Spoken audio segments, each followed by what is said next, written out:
So today we are on session 2 of our Variations in Psychological Attributes, Chapter 1, NCERT Grade 12. And we have already done a lot of things. We'll just go through them briefly, the things we discussed in lesson 1. So we discussed about variability. We discussed that why there are variations in psychological attributes. It could be due to situations that a person is surrounded with or individual differences that we study in psychology, right?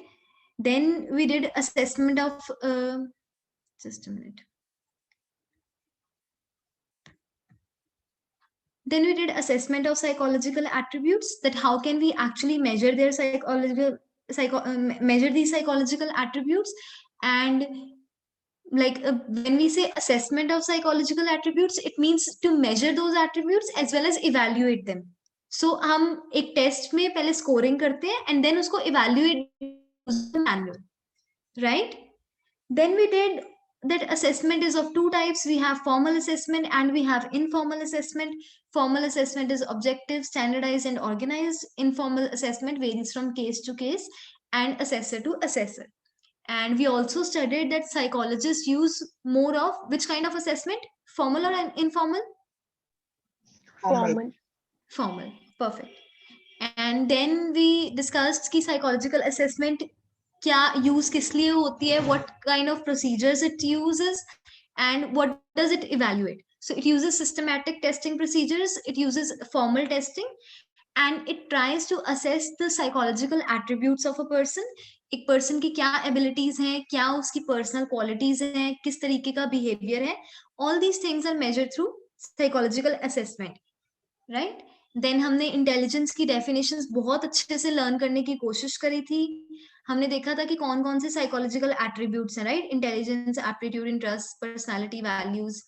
And then assessment methods हमने पढ़े थे. हमने discuss करा कि interview में, case study, observation, ये सारे methods किस तरीके से एक दूसरे से डिफरेंट है. We studied psychological testing, right? जो मैंने आपको बताया कि it is a subject in itself in psychology. Then we discussed interview, which could be one to many, है ना? टीवी पे इंटरव्यूज आते हैं. And then we discussed case studies, जब हम सिर्फ एक ही पर्सन को लेके उसकी पूरी इन डेप्थ स्टडी करते हैं. फॉर एग्जांपल मदर टेरेसा की पूरी केस स्टडी कर लो, या नरेंद्र मोदी की पूरी केस स्टडी, सिर्फ एक ही पर्सन एंड उसकी अब पूरी biography, everything you are trying to study about that person. Then we discussed observation, right?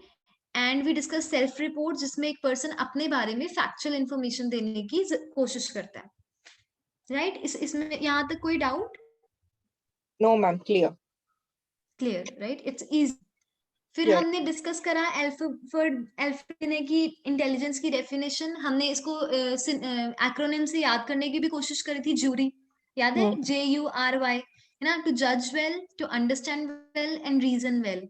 और हमने इसको बहुत अच्छे से समझा था कि एक जो इंटेलिजेंट बच्चा है वो जज करेगा, है ना? कॉग्निटिव अप्रेजल से हमने समझने की कोशिश करी थी कि एक इंटेलिजेंट पर्सन जो है वो ऐसे ही नहीं घबरा जाएगा कोई भी सिचुएशन देख के. वो पहले जज करेगा, फिर सिचुएशन को समझेगा एंड देन कोई रीजनिंग पे आएगा. अगर उसकी किसी के साथ लड़ाई भी हो जाती है तो क्या करेगा? पहले सिचुएशन को जज करेगा. हो सकता है ये इस पर्सन के अंदर पॉसिबली घर से वो लड़के आया हो और उसने सारा गुस्सा मेरे ऊपर निकाल दिया. उस पर्सन को समझने की कोशिश करेगा एंड देन कोई रीजनिंग पे आएगा based on facts and figures, है ना?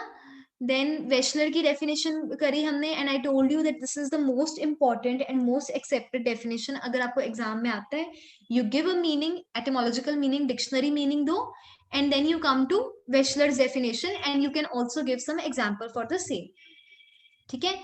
व्हाट डज वेशलर से, हमने इसकी एक एक टर्म को बहुत अच्छे से करा था कि it is the global capacity, है ना? हर एक पर्सन में कंटिन्यू में इंटेलिजेंस चलती है.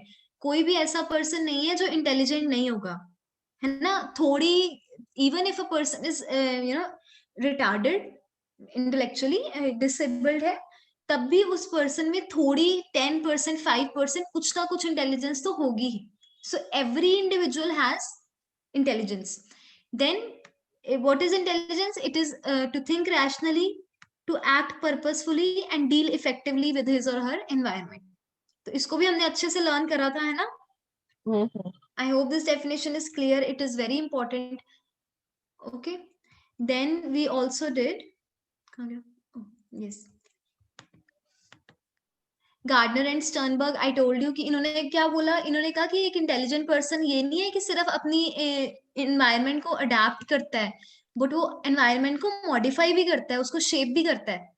तो इसमें बहुत अच्छा हमने कल एग्जांपल करा था कि इंटेलिजेंट पर्सन ये थोड़ा ना हुआ कि गर्मी है तो आराम से गर्मी में अडेप्ट करने की कोशिश करता रहे, वो तो एनिमल्स करेंगे.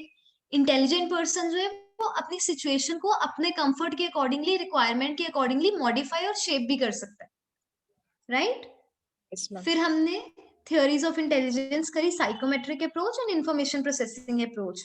अच्छा, अब मैंने आपको होमवर्क देना है आज का. अच्छा, just a minute. So we did approaches. Your homework will be कि हमने जितनी भी थियोरीज करी हैं, आपने उनका एक चार्ट बनाना है छोटा सा. इट्स वेरी इजी, 2 मिनट्स का होमवर्क. अगर आपको समझ आया है कि साइकोमेट्रिक अप्रोचेस क्या होती है और इन्फॉर्मेशन प्रोसेसिंग क्या होती है, आप एक चार्ट बनाओ. एक साइड पे लिखो साइकोमेट्रिक, दूसरी साइड पे लिखो इन्फॉर्मेशन प्रोसेसिंग, और जितनी भी थियोरीज करी है उन सबके नाम इनके अंडर लिखो विद देयर ईयर और जिस बंदे ने वो थियोरी दी है. This will be very helpful for you in your exams. चाहे आप कॉम्पिटिटिव एग्जाम के लिए नोट बना रहे हो, किसी के लिए भी बना रहे हो, तो इसको बना के अपने पास रखो, ग्रुप में पोस्ट करो. I tell you if it is correct और wrong, but use your brains. ठीक है? ओके. Yes. तो दिस इज योर होमवर्क. आपने एक चार्ट बनाना है, जितनी भी हमने 8-9 थियोरीज करी हैं आपने उनको क्लासिफाई करना है कि इनमें से साइकोमेट्रिक अप्रोचेस कौन सी हैं. साइकोमेट्रिक अप्रोच क्या होती है? It's measuring the psychological test. और it tells you about what of intelligence. Intelligence में क्या क्या एबिलिटीज कंस्टिट्यूट होती हैं, है ना? और इंफॉर्मेशन प्रोसेसिंग अप्रोच क्या बताती है? Like how the process works. Exactly, how the process works. तो आपको पता होना चाहिए कि साइकोमेट्रिक अप्रोचेस कौन सी है और इंफॉर्मेशन प्रोसेसिंग अप्रोचेस कौन सी है, कौन सी थियोरी कौन सी कैटेगरी में लाई करती है. ओके, तो ये होमवर्क आप लोग करोगे, कर सकते हो. If you'll watch yesterday's recording, जिन्होंने कल का सेशन नहीं अटेंड करा, you'll be very much able to understand कि ये दोनों अप्रोचेस क्या होती हैं. ओके, फिर भी if there is any doubt, feel free to put it in the group. I'll take them as soon as possible. Okay, फिर हमने कल वन फैक्टर थ्योरी करी थी एल्फ्रेड बिने की. एल्फ्रेड बिने इन 1905, राइट? इन्होंने कहा कि intelligence, he was the first person जिसने इंटेलिजेंस को मेंटल ऑपरेशंस की टर्म कोशिश करी. इन फिलोसफी से साइकोलॉजिकल एस्पेक्ट की तरफ ये लेकर आए. And he talked about one factor theory. इन्होंने कहा कि एक ही सिंगल ही फैक्टर है which constitutes of all the abilities जो एक पर्सन को इंटेलिजेंट बनाती हैं. ठीक है, इसको यूनिफैक्टर थ्योरी भी कहते हैं. Okay, and then two factor theory दी चार्ल्स पेयरमैन ने in 1927. he talked about general factor and specific factor. he said general factor, general intelligence सब लोगों में होती है, it is innate in nature. जबकि स्पेसिफिक फैक्टर की थ्योरी जो है, it depends on the learned abilities of a person, कि वो बंदा अपनी इंटेलिजेंस को अप्लाई कहाँ पे करता है, right? Then theory of primary mental abilities, कल हमने इसको लर्न भी करा, वी और डब्ल्यू. ठीक है, फिर M N S P and then I, ऐसे ही लर्न करा था, Yes, है ना? ma'am. हमने लर्न करने की भी कोशिश करी थी कि लुइस थर्स्टन ने कब दी थी, लुइस थर्स्टन ने ये theory of primary mental abilities? Ma'am, 1938. Very good, ठीक है, इंटेलिजेंट बच्चे हैं. Okay, and hierarchical model of intelligence Arthur Jensen ने दिया था. He talked about 2 levels only. तो पहले लेवल में उन्होंने क्या बात करी, एसोसिएटिव लर्निंग की, जिसमें बच्चे रोट लर्निंग करते हैं, जैसे कि हम टेबल्स को लर्न करते हैं छोटे हुए होते, या एबीसीडी लर्न करते हैं, है ना? वोकैबुलरी लर्न करते हैं, दैट इज रोट लर्निंग. और जब हम अपनी रोट लर्निंग को कॉग्निटिव कॉम्पिटेंस में, हायर ऑर्डर स्किल्स को यूज करने में यूज करते हैं, दैट इज लेवल 2. आपने जो टेबल्स लर्न करे उनको आप मल्टीप्लिकेशन के सम्स सॉल्व करने में यूज कर रहे हो, या फिर आपने जो एबीसी लर्न करी उससे आप वर्ड्स बना रहे हो, सेंटेंसेस बना रहे हो, एसेज लिख रहे हो, right? When you are using higher order skills, cognitive competence, है ना? ये कब दिया था आर्थर जेनसन ने? Oh, ma'am, 1969. वेरी गुड, ठीक है, correct. Then structure of intellect model, जो मैंने आपको बोला it is very very important, एक या दो क्वेश्चंस एंट्रेंस एग्जाम्स में इस मॉडल से आते ही आते हैं. सो इट इज COP, हमने कल करा था कंटेंट्स, ऑपरेशंस एंड प्रोडक्ट्स. बहुत अच्छे से मैंने बहुत इन डेप्थ कल समझाया था. And but this is a model which you need to learn. This is kind of a weakness which you need to master. तो हमने पढ़ा था. And yes, you had a query. It was given in 1955 and then it was revised and then 1966 तक ये पहुंचा. Okay. Right? So 1955 में ही first time ये दिया था मॉडल. एंड इसकी 2 रिविजन हुई थी, मैंने आपको बताया. 120 पहले में थे इसमें एबिलिटीज, देन 150 फैक्टर्स आए, एंड देन जो फाइनल रिवाइज्ड मॉडल था उसमें 180 फैक्टर्स आए. राइट? तो हमने पढ़ा था कि कंटेंट है, कोई स्टिमुलस होगा, उसके ऊपर आप ऑपरेशंस परफॉर्म करोगे एंड देन प्रोडक्ट्स आएंगे. तो आपको एग्जामिनर बहुत कंफ्यूज करेगा कि मतलब वो ऑप्शंस दे देगा कि इनमें से कौन कौन सी चीजें जेपी गिलफोर्ड के मॉडल में थी, कौन सी नहीं थी, है ना. कंटेंट, ऑपरेशन, प्रोडक्ट्स मैंने आपको COP की तरह क्यों लर्न कराया है. कई बार वो ऑर्डर ही पूछ लेता है कि ऑपरेशंस पहले आते हैं, प्रोडक्ट्स पहले आते हैं, या कंटेंट पहले आता है. तो आपने बहुत अच्छे से कल समझा कि स्टिमुलस होगा तभी तो उसके ऊपर ऑपरेशन परफॉर्म करेंगे ना हम, और ऑपरेशंस परफॉर्म होने के बाद ही प्रोडक्ट आएगा. तो हमने हर चीज को वेरी इन डेप्थ कल समझने की कोशिश करी. Is there any doubt still in this model? No, ma'am. Okay, ठीक है. तो ये model it came in 1955, revisions के बाद देन 1966. ओके, ये हमने करा था कल, नहीं करा था, है ना. नहीं, ma'am. Theory of multiple intelligence. नहीं. Okay, this is what we are going to begin today. Theory of multiple intelligence. इसको भी आज हम learn करके ही जाएंगे. This was given by Howard Gardner in 1983. Okay, यहाँ हम लिख लेते हैं. It was given in 1983. Okay. तो हावर्ड गार्डनर ने क्या बोला. ही सेड कि इंटेलिजेंस, अब यहाँ पे देखो, he saying theory of multiple intelligence. हर एक थ्योरी का नाम देखो, आपको समझ तो सारी थ्योरीज आ गई हैं, बट अब आपको प्रॉब्लम क्या आएगी जब आप MCQs वगैरह सॉल्व करोगे या पेपर में लिखोगे, आप कंफ्यूज हो जाओगे. वो एग्जाम में आ जाएगा स्ट्रक्चर ऑफ इंटेलेक्ट मॉडल, तो आप कंफ्यूज हो जाओगे कि स्ट्रक्चर ऑफ इंटेलेक्ट कौन से में था, है ना. तो वी शुड लाइक रिमेम्बर कि हर एक थ्योरी के नाम से ही पता चलता है कि उस थ्योरी के अंदर क्या है.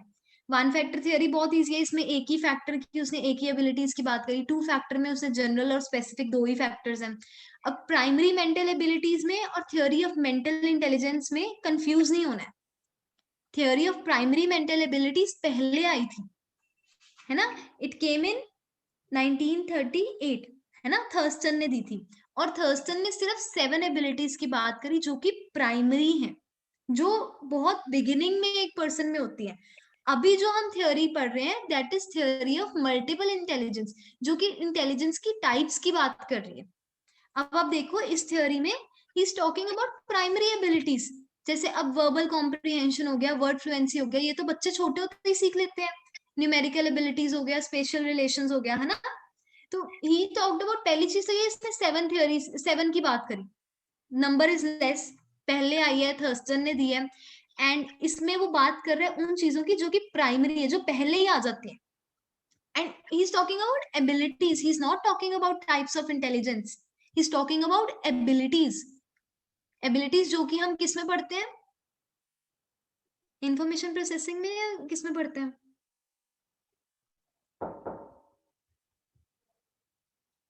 गाइस क्या हुआ. साइकोमेट्रिक में ना एबिलिटीज हम साइकोमेट्रिक के अप्रोचेस में पढ़ते हैं. So this person he talked about abilities, he talked about psychometric approaches.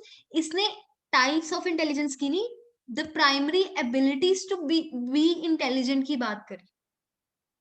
Okay, whereas structure of intellect model very very important J P Guilford का है. उसने बताया कि इंटेलिजेंस जो है एज अ स्ट्रक्चर कैसे है. मैंने आपको बताया था क्यूब की फॉर्म में स्ट्रक्चर है, तो एक साइड 4, एक साइड 5, एक साइड 6 क्यूब में, है ना.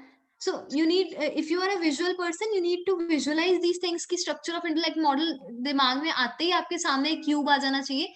क्यूब की 3 डायमेंशंस आ जाने चाहिए, एक साइड C, एक साइड O, एक साइड P, 4, 5, 6 ना. हायरार्किकल मॉडल तो हमें पता है, इट इज इटसेल्फ डिस्टिंक्ट. तो theory of primary mental abilities and theory of multiple intelligence में कंफ्यूज नहीं होना है। थ्योरी ऑफ मल्टीपल इंटेलिजेंस में 8 टाइप्स ऑफ इंटेलिजेंस है, और ये इंटेलिजेंस की टाइप्स की बात कर रहा है, ये एबिलिटीज की बात नहीं कर रहा। तो अब थ्योरी ऑफ मल्टीपल इंटेलिजेंस में अब ये क्या कह रहा है, he is saying that there is not one type of intelligence, he says there are multiple types of intelligences, and ये सारी इंटेलिजेंस एक दूसरे से कंप्लीटली इंडिपेंडेंट है, अलग अलग इंटेलिजेंसेस है, ठीक है। तो कोई भी एक पर्सन जो है, he can exhibit one type of intelligence and it is not necessary that कि एक intelligent person would be intelligent in all types of intelligence, that is not a necessity, ठीक है। तो जैसे फॉर एग्जांपल, अब if Dhoni has kinesthetic intelligence, है ना, kinaesthetic होता है बॉडी मूवमेंट, काइनेस्थेटिक जो चीज आप करके सीखते हो, अप्लाई करके सीखते हो, दैट इज काइनेस्थेटिक, है ना। सो इट्स नॉट नेसेसरी कि धोनी एक अच्छा सिंगर भी होगा या धोनी की मेमोरी बहुत अच्छी होगी। Can we say that? No, ma'am. No, right? So he said there are multiple types of intelligences, and being good at any one type of intelligence does not indicate anything about, any other type of intelligence. That's what he said. So he talked about 8 different kinds of intelligences. आप exam में अगर आप theoretical exam दे रहे हो, so you can make a diagram like this. अब इसको learn कैसे करना है? So सबसे पहले we will start with I. Okay. So he talked about 2 types of intelligence, intrapersonal and interpersonal. Do you guys understand the meaning between intra and inter? Intra क्या होता है? Within ourselves, Within ourselves, very correct. और inter? with other people. With other people, right. अच्छा, as a psychologist मुझे बताओ आपकी कौन सी type of intelligence, ये सारी 8 की 8 जरा रीड करो, visual, spatial, musical, bodily, kinesthetic, interperson, इन सब में से कौन सी एक इंटेलिजेंस है जो कि very very important for a psychologist? Inter, I guess. Inter and intra. Okay, what about others? What do you guys think? Same, ma'am. Intra. This is Hmm. important. Yes, a psychologist should know, he should, have an understanding of himself also, and Yes. he should know how to deal with other people also. है ना। अगर वो दूसरे person की feelings को, उनके motives को, उनके बिहेवियर को पढ़ ही नहीं पाएगा, अंडरस्टैंड ही नहीं कर पाएगा, so he not be able to become a good psychologist. So interpersonal intelligence, what does it state? It is the ability to understand the certain aspects of others behaviors, कि आप दूसरे के behaviour को, उसकी ability को, उसकी feelings को कितना अच्छे से अंडरस्टैंड कर पाते हो, that is your interpersonal intelligence. Inter means between two people, personal from person, right? Between two persons. So that is interpersonal intelligence. So what kind of people will have good interpersonal intelligence? एक तो हमने psychologist discuss करा, और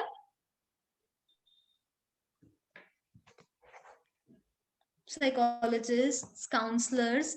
अच्छा, Narendra Modi has a good interpersonal intelligence, yes or no? Yes, ma'am.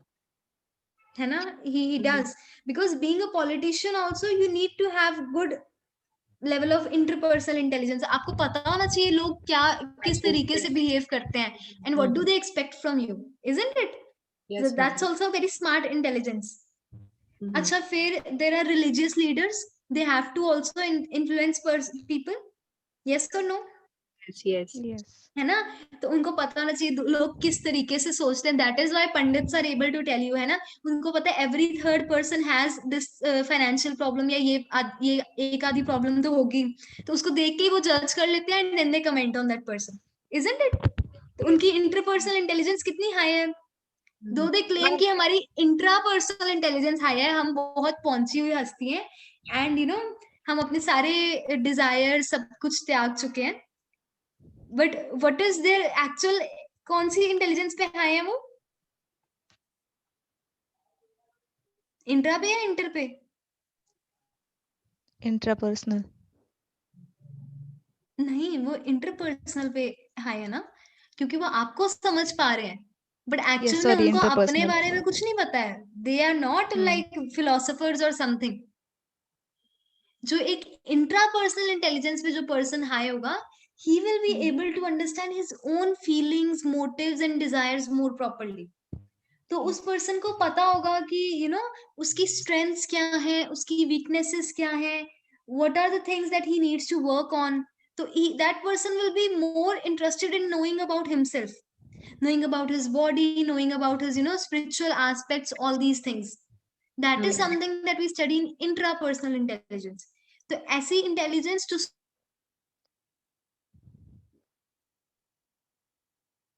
Hello? Ma'am, it's not audible.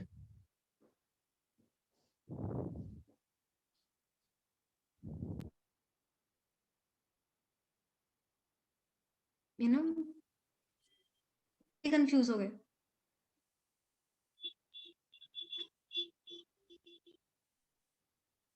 Is it clear? Yes, ma'am. Now it's coming your voice. I can't hear you guys. Hello? Yes, Yes, Varsha. we can. Is Yes, it ma'am. Yeah, it's audible now. okay? Did you guys understand the difference between intrapersonal and interpersonal? Yes, Yes, ma'am. ma'am. Okay, all right. So intrapersonal is जो लोग अपने आप को समझने की कोशिश करते हैं, but the people who try to tame other people, जैसे कि मार्केटिंग में जो लोग होते हैं, जो सेल्स पर्सन होते हैं, they also need to have a good interpersonal intelligence to understand the needs of the client and design everything accordingly. That's interpersonal intelligence. ठीक है. तो मल्टीपल इंटेलिजेंस में हार्वर्ड गार्डनर में इन द ईयर ऑफ 1983 सबसे पहले कौन सी दो इंटेलिजेंसेस की बात करी?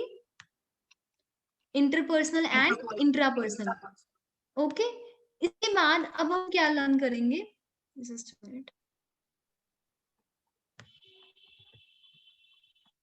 Okay.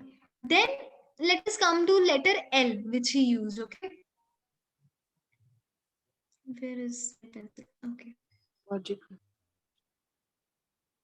Just a minute. ठीक है. तो इसके बारे में कर लिया हमने, इंट्रापर्सनल भी कर लिया. नाउ यू कैन, ठीक है, logico mathematical and there was one more, है ना. लॉजिको मैथमेटिकल कहाँ गया? लिंग्विस्टिक. व्हाई कांट आई, हाँ ये रहा, verbal linguistic. So it is only linguistic, वो दो बार आ गया. So you learn the letter L, ठीक है, linguistic and logico mathematical. So linguistic is, there are some people, उसने भी if you remember the previous theory, he talked about word fluency, he talked about है ना, बात करी थी. yes or no? Yes, ma'am. verbal fluency. Harvard is also talking about the same thing. Gardner is also talking about the same thing. But ये इसको क्या कह रहा है? ये इसको एक specific type of intelligence कह रहा है.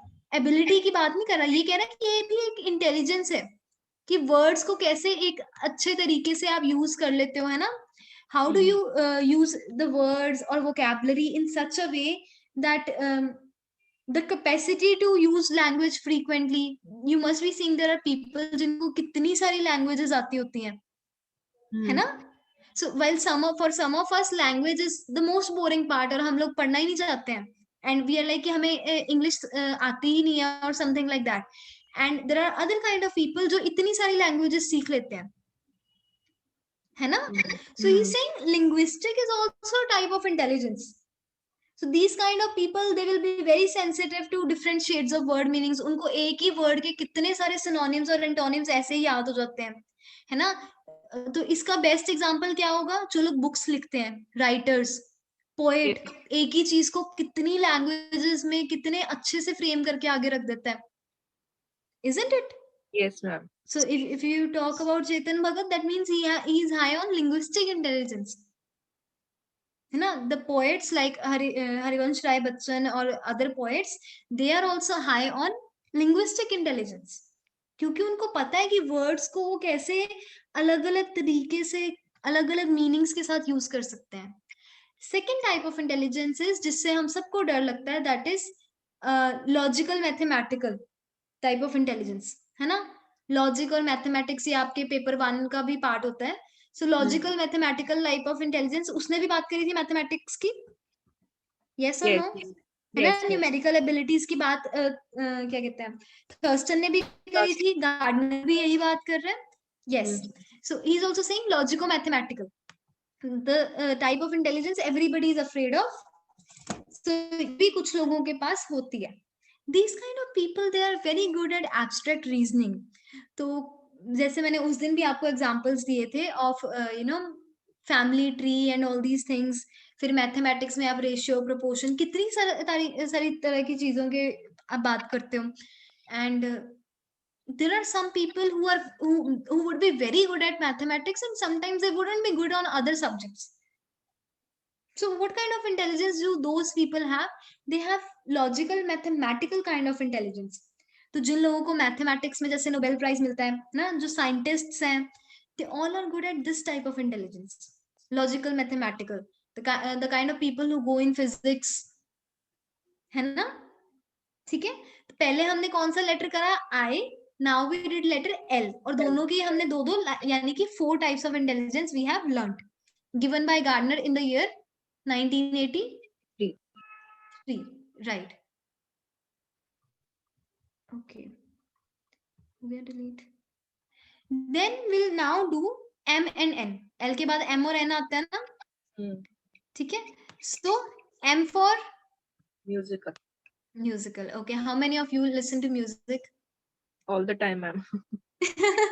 All the time. Okay, so people, yes. Okay, Pooja also listens to music, है ना। So musical intelligence भी, you know, there are some people who can tell, like मुझे तो वो सारे एक जैसे ही दिखते हैं जो इंडियन आइडल में जितने भी आते हैं, आई फील कि सारे एक जैसा ही अच्छा ही गाते हैं। So but there are some people who can actually tell कि नहीं ये बंदा उससे ज्यादा अच्छा गाता है। So I don't have musical intelligence, might be able to थोड़ा rhythm वगैरह कुछ भी, but I can't judge.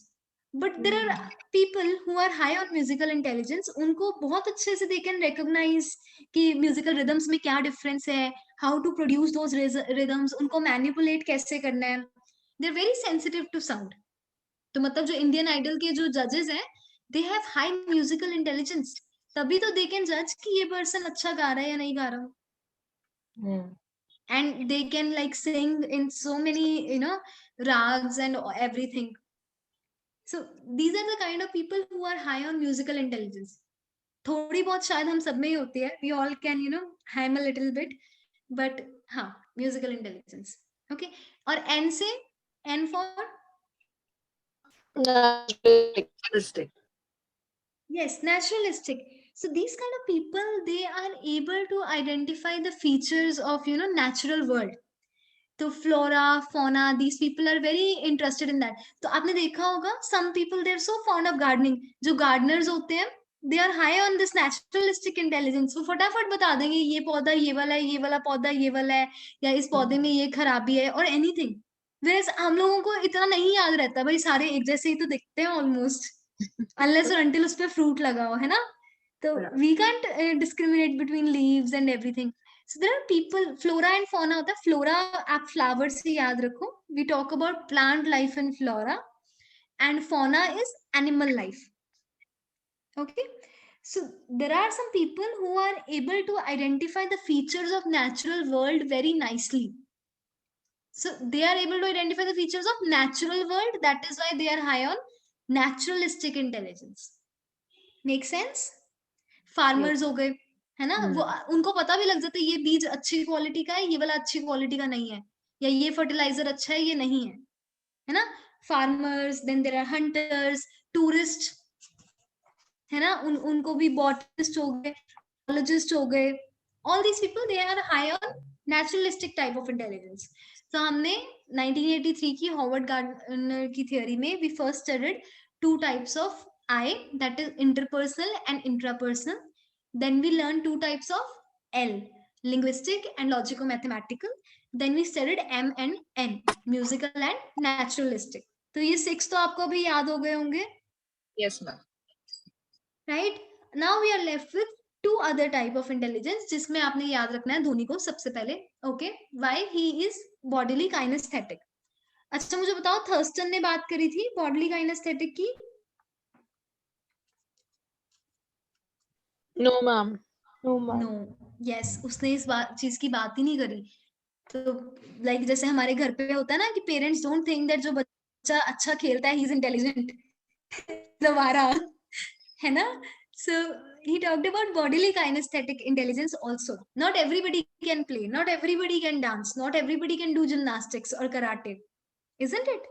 So there are people who are body smart, right? So they are high on bodily kinesthetic intelligence, like Sachin Tendulkar, like Dhoni, like dancers, है ना. These all are athletes हो गए, actors हो गए, gymnasts हो गए, even surgeons surgery करते हैं, है ना. Yes, and it ma'am. requires so much of skill. कैसे आपने मतलब you have to use all that apparatus inside a person's body. Even that is also a bodily kinesthetic skill. आपके मम्मा stitching करते हैं, वो भी किसमें आएगा? बॉडीली काइनेस्थेटिक में ही आएगा, है ना. Because it is using fine motor skill, जो आप अपने हैंड्स के साथ कर रहे हो चीज, माइन्यूट काइनेस्थेटिक मूवमेंट, है ना. That is also bodily kinesthetic. And so this was, एक मिनट, हमने करा I, we did L, two types of L, we did M and we did N. Bodily kinesthetic is K, and we are left with last one which is S. Okay, which is spatial kind of intelligence. अच्छा बताओ, special intelligence की बात करी थी Thurstone ने. Special Yes, ability ma'am. Primary mental ability होती है. Yes, होती है. There are even experiments done on this. So primary mental ability भी है. स्पेशल इंटेलिजेंस जो है, it is also a type of intelligence. तो मुझे बताओ, हमने कौन सा एग्जाम्पल डिस्कस करा था स्पेशल इंटेलिजेंस में, और if you have a good example, ऐसे लोगों के पास स्पेशल इंटेलिजेंस होती है. About the architects and everything, the pilots. Yes, Yes, yes. Very true, very good. तो हमने डिस्कस करा था कैसे एक आर्किटेक्ट जो है इतनी छोटी टाइनी हाउसेस की बात करी थी हमने, टाइनी हाउस नेशन आता है ना उस पे.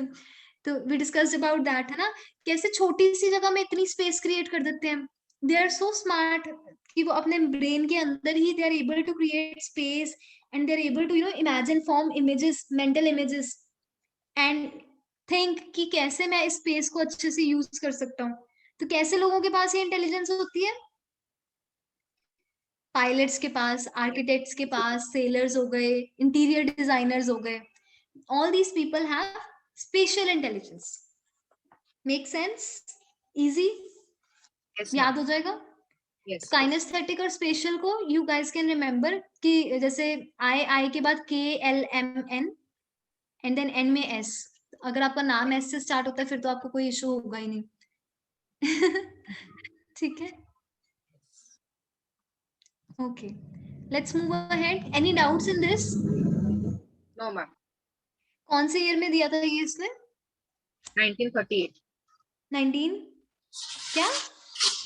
1983, sorry. 83. ठीक है. और थर्स्टन ने कौन से ईयर में दिया था? थर्स्टन ने 1938 में. हाँ, तो देखो कितना दीज टू थियोरीज दोनों ही कंफ्यूजिंग है. ये Yes. 1983 में आई, वो 1938 में आई थी. उसने 7 एबिलिटीज की बात करी, इसने 8 टाइप्स ऑफ इंटेलिजेंस की बात करी. तो ऐसे रिलेशनशिप बना के भी थियोरीज को लर्न करने की जरूरत है if you are appearing for competitive exams. फिर आप अब कंपैरेटिव चार्ट भी बनाओ, थ्योरी ऑफ मल्टीपल इंटेलिजेंस का और theory of primary mental abilities का. जैसे हमने क्या डिस्कस करा, स्पेशल इंटेलिजेंस दोनों में है, बट काइनेस्थेटिक इंटेलिजेंस दोनों में नहीं है, Yes, correct. है ना. म्यूजिकल इंटेलिजेंस है दोनों में? म्यूजिकल भी नहीं है मैम. नहीं है. म्यूजिकल भी सिर्फ इसी ने बात करी, टाइप्स ऑफ इंटेलिजेंस है. अच्छा, फिर थोड़ा दिमाग और लगाओ, सोचो म्यूजिकल इंटेलिजेंस कोई प्राइमरी मेंटल एबिलिटी है? बच्चा छोटे होते ही 2-3 साल का होता है, कैन ही सिंग? नहीं ना. 2-3 साल का बच्चा, we can't expect him to sing. ये कोई एबिलिटी नहीं है, ये तो आपको ट्रेनिंग थोड़ी सी लेनी पड़ती है. बट उसने मेमोरी की बात करी थी, उसने एम फॉर मेमोरी की बात करी थी कि छोटे होते बच्चे के सबकॉन्शियस अनकॉन्शियस में भी memory is a primary mental ability. Memory कहीं से लर्न करने की जरूरत नहीं है, राइट? वर्ड प्रोड्यूस करने की कैपेबिलिटी जो है, you don't need to learn it from anywhere, it is a primary mental ability. अच्छा, एक और क्वेश्चन बताओ. उसने इंडक्टिव रीजनिंग की बात करी थी या डिडक्टिव की? Yes, ma'am. Yes. Inductive. Inductive की बात करी थी. इंडक्टिव क्या होता है? General to specific. वो तो डिडक्टिव होता है. Ma'am, that is specific to general. Yes. हाँ, उसने कहा स्पेसिफिक टू जनरल. तो this is a primary mental ability. छोटा होता बच्चा स्पेसिफिक टू जनरल में जाता है ना. जनरल टू स्पेसिफिक में नहीं. क्यों? मम्मा ने एक बार डांटा किसी चीज को करने से, तो हाँ. वो उसको जनरलाइज कर देता है कि मुझे इस पर डांट पड़ेगी ही पड़ेगी. Isn't it?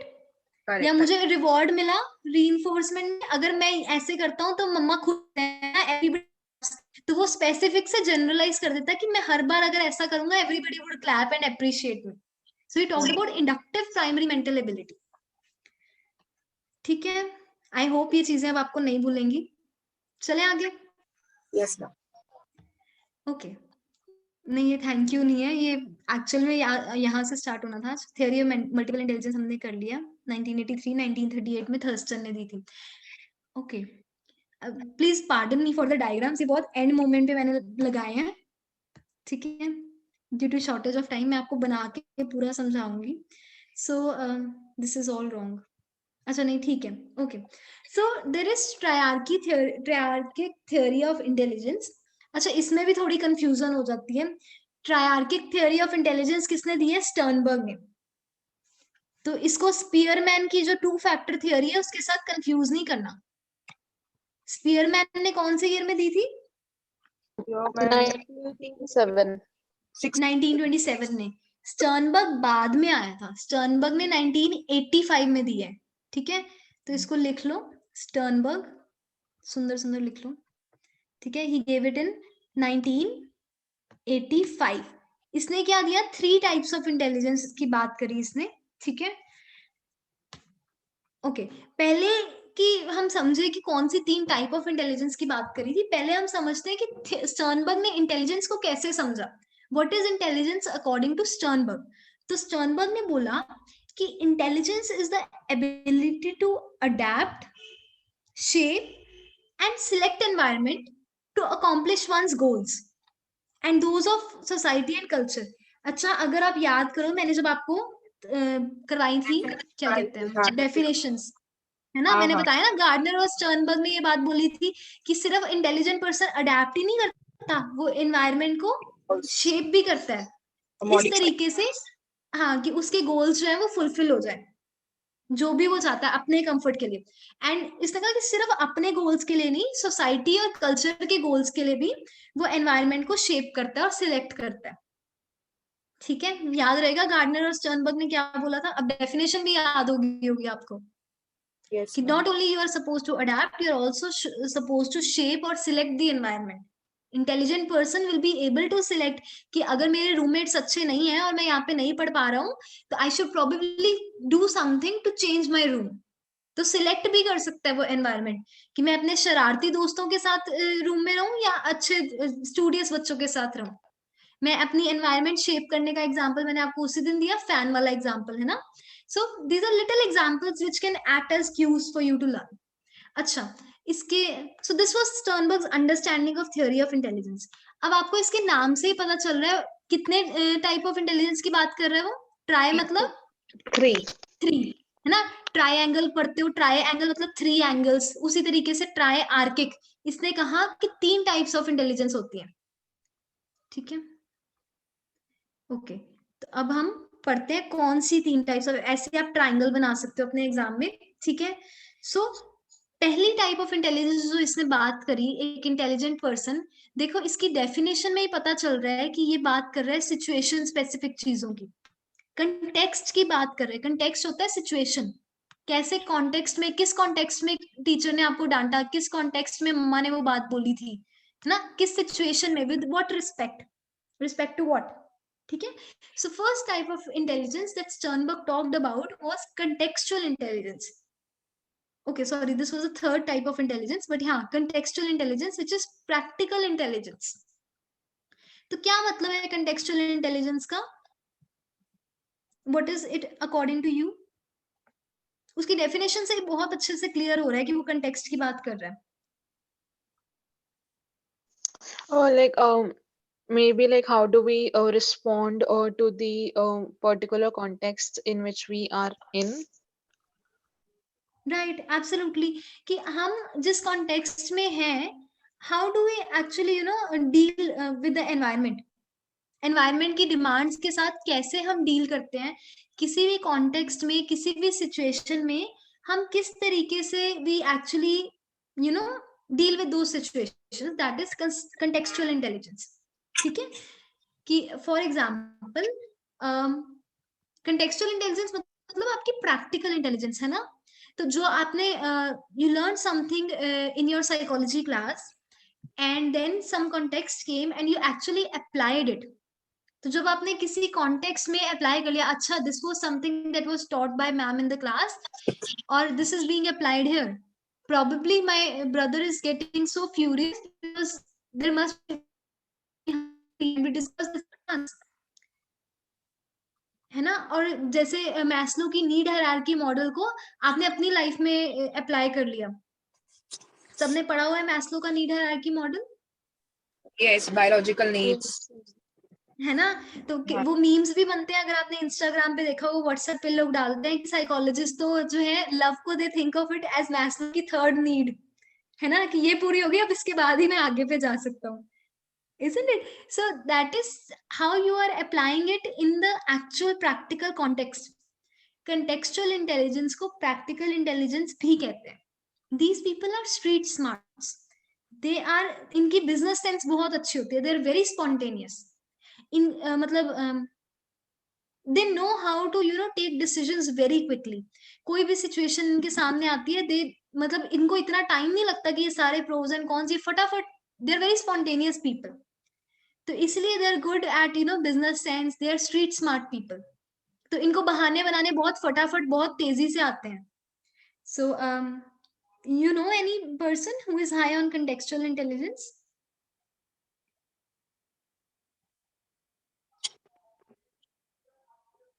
Can you think of somebody? Mukesh Ambani, I guess. Okay, कैसे कह सकते हो? और जैसे कुछ भी फॉल्स हुए उनके बिजनेस में, so he just quickly based on situation scenario देख के वो actions देते हैं. फटाफट ले लेते हैं. हाँ, these people are very smart. आप इनसे फोन पे भी बात करोगे ना, तो they would know कि मैंने फटाफट कैसे बहाना बनाना है for anything. So super smart people, they are street smarts. So इनको पता है किसी भी context में, वो पता नहीं, it is possible that thing is not true and they're just lying, but they're able to make up their mind very quickly. They have high contextual intelligence, high intelligence how to actually practice things. तो contextual intelligence को practical intelligence भी कहते हैं. Second type of intelligence is componential intelligence. Componential, component क्या होता है? What is a component? अरे बताओ क्या हुआ? Guess, there is nothing right or wrong. जो पार्टिसिपेट करेगा उसको टॉफी मिलेगी. What is component? अरे ये देखो, ये सर्कल है, इसको मैं 4 components में डिवाइड कर देती हूँ. component क्या हुआ? Ma'am, one aspect or one part of that. हाँ, part, right. Component is part. I'll send you your toffee. Good. किसने जवाब दिया? Ma'am, Pooja. हाँ, thank you Puja, thank you so much. तो componential intelligence क्या हुआ? Components, है ना, parts. तो ये लोग क्या करेंगे, कोई भी situation होगी उसको parts में divide करके उसको analyze, जब हम divide करते हैं, there are 2 terms. One term is analysis, another one is synthesis. सुनी हुई है? है ना. synthesis में क्या करते हो, आप चीजों को जोड़ते हो, है ना. synthesize करना मतलब कि जोड़ना, चीजों को मिलाना. analysis मतलब चीजों को तोड़ के समझने की कोशिश करना. For Yes. एग्जाम्पल आपने जो है गूगल में 10 वेबसाइट से एक थ्योरी को पढ़ा, डायग्राम्स देखे, पॉइंट्स देखे, एंड देन आपने उन सारी थ्योरीज को कंबाइन करके क्या कर दिया, सिंथेसाइज कर दिया, मिला दिया। एनालिसिस क्या होता है, व्हेन यू एक्चुअली आपने एक ही जगह से पढ़ा and then you try to analyze it, इसका क्रिटिसिज्म क्या हो सकता है, अच्छा इस बंदे ने इसके बारे में, मतलब उसको बहुत डेप्थ तोड़ तोड़ के चीजों को स्टडी करना, that is analysis. Okay, so analytical या componential, this is one and the same thing. आपको बहुत कंफ्यूज करते हैं पेपर में, दे विल आस्क यू, ठीक है, जैसे कि which of the following is practical intelligence, तो आप कंफ्यूज हो सकते हो कि एक मैंने कॉम्पोनेंशियल पढ़ी थी, एक मैंने कंटेक्सचुअल पढ़ी थी। तो now you should not get confuse because your base is getting clear. आपको पता है context and practice are one and the same thing. एक ही कॉन्टेक्स्ट में चीजें, कॉन्टेक्स्ट में चीजें कब होंगी, जब वो प्रैक्टिकल होंगी, है ना, एंड कंपोनेंट्स में कब होगी, जब हम उसको कंपोनेंट्स में डिवाइड करेंगे एनालाइज करके।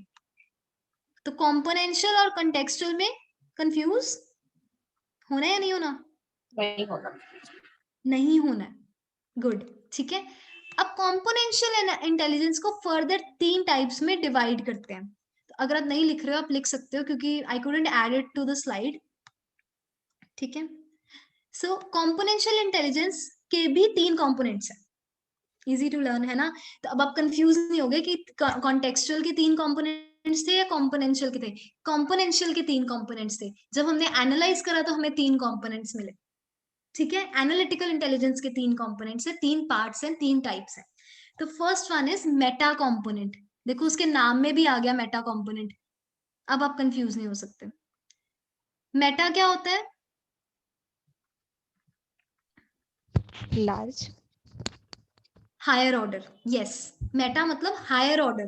तो मेटा कंपोनेंट का क्या मतलब है कि आप अपनी अब यहाँ पे हम क्या बात कर रहे हैं, इंटेलिजेंस की बात कर रहे हैं, है ना। हमने प्रैक्टिकल इंटेलिजेंस की बात करी, कंटेक्सचुअल इंटेलिजेंस की बात करी, अभी हम बात कर रहे हैं कॉम्पोनेंशियल एनालिटिकल इंटेलिजेंस की।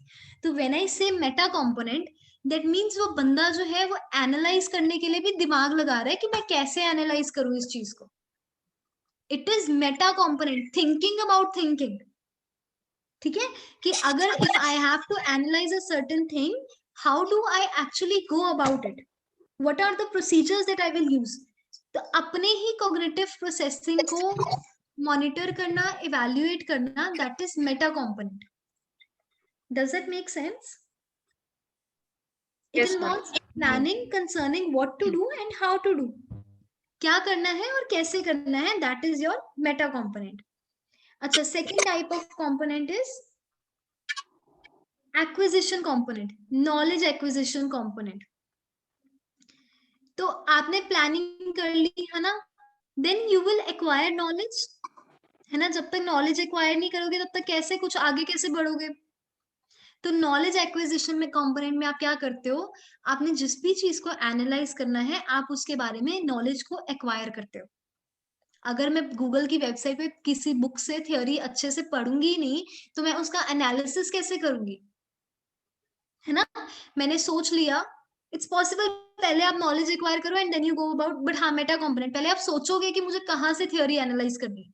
तो प्रोबेबली मैं लाइब्रेरी से सबसे मोटी किताब उठा के ले आऊंगी कि चलो मैं इससे थ्योरी एनालाइज करूंगी, एंड प्रोबेबली मैं रोज के 3-3 पेजेस पढ़ूंगी। ये मेरा मेटा कंपोनेंट में आ गया, मैंने प्लानिंग कर ली, क्या करना है, किताब पढ़नी है, कैसे करना है, रोज के 2-2, 3-3 पेजेस पढ़ने हैं, डिक्शनरी पास में रख के पढ़नी है, डिस्ट्रैक्शंस को दूर रख के पढ़ना है, that is your meta component, what to do, how to do. Then the second component is acquisition component, knowledge acquisition, कि what do I actually have to analyse और what do I actually have to study, so that is knowledge acquisition. Okay, does it make sense? आप कुछ सीखोगे तभी तो analyse करोगे ना। Then third type of intelligence is, क्या होगी उसके बाद आप क्या करोगे, पढ़ लिया है ना, प्लानिंग कर ली कि एग्जाम्स आने वाले हैं, एंड देन यू आपने नॉलेज भी एक्वायर कर ली पूरी, आपने से आपके टीचर ने बोला कि आपके 6th डेट से एग्जाम शुरू हो रहे हैं, ठीक है, एंड देन आज है फर्स्ट डे, तो आपने क्या करा, 4-5 दिन का फटाफट प्लान बना लिया कि मैं रोज का इतने चैप्टर्स कर लूंगा तो मेरी 6 तक तैयारी हो जाएगी। ठीक है, फिर आपने एक्चुअल में उस नॉलेज को एक्वायर करा, आपने रोज बुक से पढ़ा। ठीक है, देन उसके बाद क्या करोगे आप? अगर आप एग्जाम देने ही नहीं गए तो क्या उसका कोई बेनिफिट होगा? परफॉर्म ही नहीं करा चीज को, will that be beneficial? No.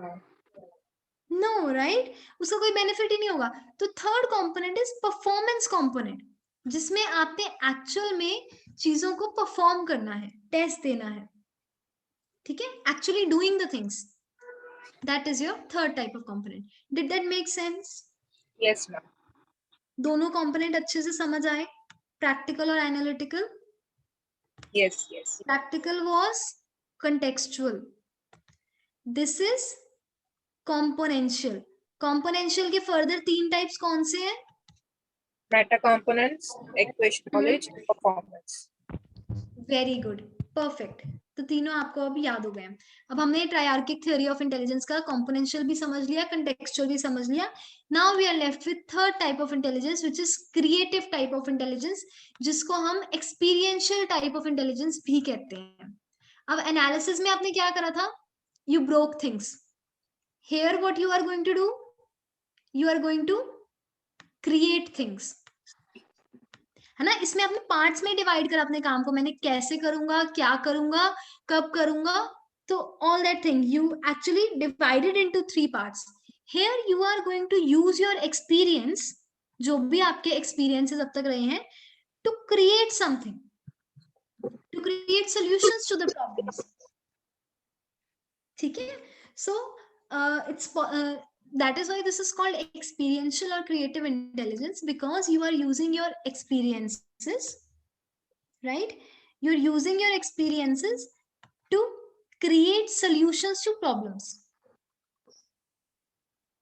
Does that make sense?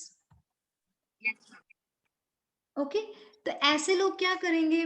जैसे उसने क्या करा था, न्यूटन ने क्या करा था? He used his experience, है ना, उसने एक्सपीरियंस करा कि एप्पल हमेशा मेरे सिर के ऊपर ही गिरता है ना, so he use that experience to create law of gravity. Gravity की थियोरी बनाने के लिए he use that experience. So experience को जब हम यूज करते हैं to create something, that is experiential और क्रिएटिव टाइप ऑफ इंटेलिजेंस। पूरा अच्छे से कंसेप्ट की क्लैरिटी हुई ट्रायआर्किक थ्योरी ऑफ इंटेलिजेंस की? Yes, ma'am. Sternberg in the year 1985 spoke about triarchic theory of intelligence. हमने पढ़ा Sternberg और Gardner इन दोनों ने ही बोला था कि an intelligent person not only he adapts to the environment, he also shapes and select his environment to fulfill his own goals and the goals of the people, the society or culture. Okay, then he gave 3 types of intelligence. He said कि 3 basic types of intelligence होती है, which is componential, contextual and experiential. Componential intelligence में आप components को study करते हो, analyze, और componential जो type है उसके अपने 3 components हैं, which is meta component, knowledge acquisition component and performance component. Then he talked about contextual intelligence, which is very much prevalent in street smart people or business people, like we did the example of Ambani, and we said that they are high on practical intelligence, कि चीजों को practice में कैसे लाना है, right? And that is context में कैसे respond करना है. Then we did third type of intelligence, which is experiential kind of intelligence, जिसमें हम अपने experiences को use करते हैं to create things. So to learn this, we can probably use the acronym CCE. होता है ना, Continuous and Comprehensive Evaluation System. Yes, yes. है ना? So componential, contextual, experiential. अगर आपको इन तीनों के मीनिंग अच्छे से समझ आए हैं तो आपको पता है कॉम्पोनेंशियल में you will analyse things, contextual में आप कॉन्टेक्स्ट की प्रैक्टिस की बात करोगे, और एक्सपीरियंशियल में आप अपने एक्सपीरियंस को यूज करोगे to create things, to create solutions to problems. Make sense? Yes, any ma'am. Doubts? कुछ भी नहीं समझ में आया तो you can ask. Ma'am contextual एक बार और थोड़ा सा मतलब in depth. ठीक है, contextual लोग क्या करेंगे, they will be able to adapt and modify the environment very nicely. तो जिस बंदे को like my you know, I'll not say it is only consist of only malpractices, but वैसे भी इन लोगों की adaptation ability बहुत अच्छी होती है. The people who are high on contextual, इनको पता है कि किसी context में किस तरीके से behave करना है. Now I'll give you an example, like me and my brother. My brother is very high on contextual intelligence. How is he high on contextual intelligence? उसको पता है कि मम्मा डांट रही है, अगर मैं चुप कर जाऊंगा तो मेरे को ज्यादा डांट नहीं पड़ेगी. Whereas what I will do, I am not high on contextual intelligence and I'll defend myself कि मेरी तो गलती नहीं थी, है ना. तो गलती ना करके बहस करके मैं उल्टा ज्यादा डांट खा रही हूँ, और उसको पता है कि वो चुप रहूंगा तो वो डांट के चुप कर जाएंगे and thing will get over.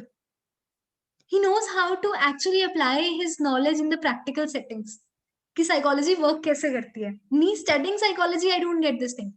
तो contextual intelligence वाले जो लोग होते हैं, they know कि किस context में कैसे बात करनी है, किस context में मुझे जवाब देना है, किस में नहीं देना है, किस person से कैसे, उससे अपना काम कैसे निकलवाना है, practical settings में काम कैसे करना है, business डील को कैसे क्लोज करना है.